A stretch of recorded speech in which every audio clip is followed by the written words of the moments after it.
As the cold weather leaves us and the warm weather rolls in, that means a lot of us get out of social hibernation. For some, ramping up the social activities that come along with summer is fun, but for others it can cause a bit of apprehension. Here with ways to deal with those feelings is mental health counselor Rachel Frank. Welcome. Hi, thanks.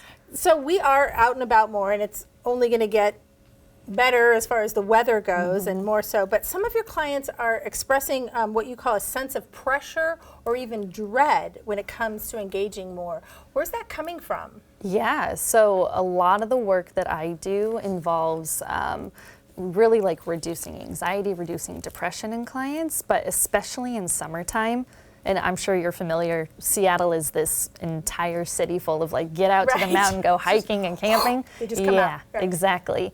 A lot of my clients can talk about it feels actually kind of dreadful in that situation where if they don't have a sense of community, it can feel really isolating because typically these are those summer months when honestly our serotonin levels are like skyrocketed because of the vitamin D, and that's kind of that happy hormone, so to speak. So if they don't feel they have those connections, then they dread this time. Exactly. You even use the word disappointment, that there's an increase in that. Yeah, absolutely. So if we take into consideration with social media, and especially in this day and age where people are traveling in the summer and posting pictures all over the place, if some of the financial implications might keep you back even from traveling, that can feel like a disappointment. It's the comparison factor there.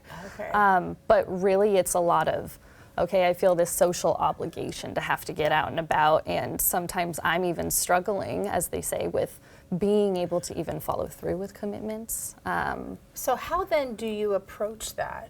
What's the antidote, I guess, to those feelings? Some of my clients hate me at the end of the day for saying this, but a lot of the time I'll say, try to find one small step that's outside of your comfort zone. Like what, for example? So it could be signing up for like a dance class. It could be taking something like a pottery class.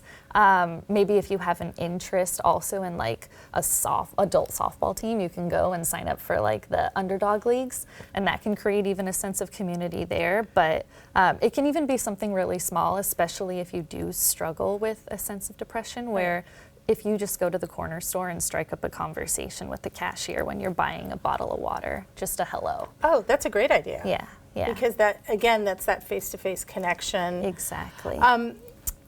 And making connections is challenging in Seattle, I know. And so let's talk about dating. Do the seasons play a role? Absolutely. So there's a lot of research that shows between June and August, people are more prone to wanting to find connections in both friendship and romantic. Okay. But like I was speaking to earlier, with the light and vitamin D, it's a mood booster.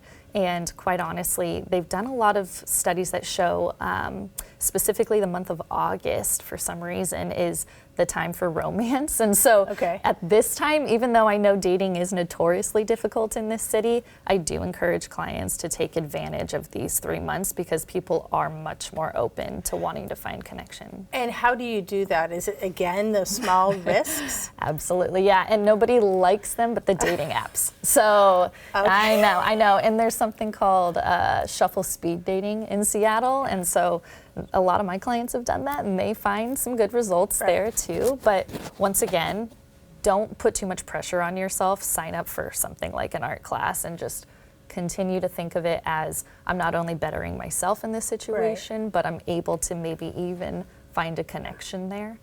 Something that you were thinking about and I really resonated with me, the body image concerns that happen around year-round, because it's, when is it winter again where I can put the sweaters on and cover up? You really see that when the weather turns nice. Yeah, this is one of the bigger conversations in my work, honestly, during these months, and I know it can have those psychological implications of how we talk to ourselves in our body. So we know the notion of beach body ready in the summer, and I like to encourage everyone. I know, it's so antiquated. I know. I'm already feeling it. Exactly. So being able to combat that by saying, and I know it sounds corny, but Yeah. there's no such thing, right? Yeah. Every body is appropriate to take up space. I was going to say, how do you reframe that then?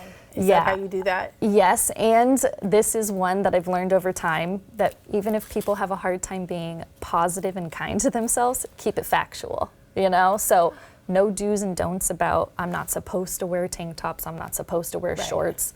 Don't limit yourself and don't give Okay. yourself rules there. I like that. Stay factual. I always like to say, it's not me, it's the genes. Right? I'm not sure Blame that's something factual, else. but yeah, I like that. Thank you so much. A different way to reframe. I appreciate Yeah. it, Rachel.